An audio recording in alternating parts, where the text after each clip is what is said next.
દ્વારકાના દર્શને જતા પદયાત્રીઓ જામનગરના વિક્ટોરિયા પુલ પાસેથી પસાર થતા હતા ત્યારે સવારના ભાગે નીચેથી પથ્થરોના ઘા થયેલા હતા, જેમાં પદયાત્રીઓને પથ્થર લાગતા બૂમાબૂમ કરી હતી અને ઉપરથી અવાજ દેતા વિક્ટોરિયા પુલ નીચે આવેલ કબ્રસ્તાન પાસેની જગ્યામાં 15થી 17 વર્ષના વિધર્મી છોકરાઓ દોડતા દેખાયા હતા, જેની જાણ હિન્દુ સેનાના યુવા પક્ષના ઉપપ્રમુખ સાગર ચૌહાણને થતાં ઘટના સ્થળે પહોંચી જઈ ત્યાંથી ફોટાઓ તેમજ વિગતો મેળવી હતી।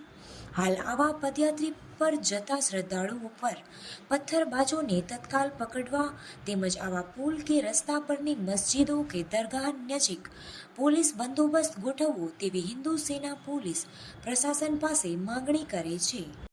અમે લખીપુરથી જતા હતા દ્વારકા ચાલી અને વિક્ટોરિયા પુલ પાસેથી એને પથ્થરમારીનો હુમલો થયો છે। દરગાહ પાસેથી 4-5 છોકરા હતા મુસલમાનના, અમારા ગ્રુપના 2 જણાઓને બાણા લાગ્યા છે, એકને અહીંયા લાગ્યો છે અને એકને અહીંયા લાગ્યો છે। વિક્ટોરિયા પુલની નીચેથી દરગાહ આવીને નીકળી।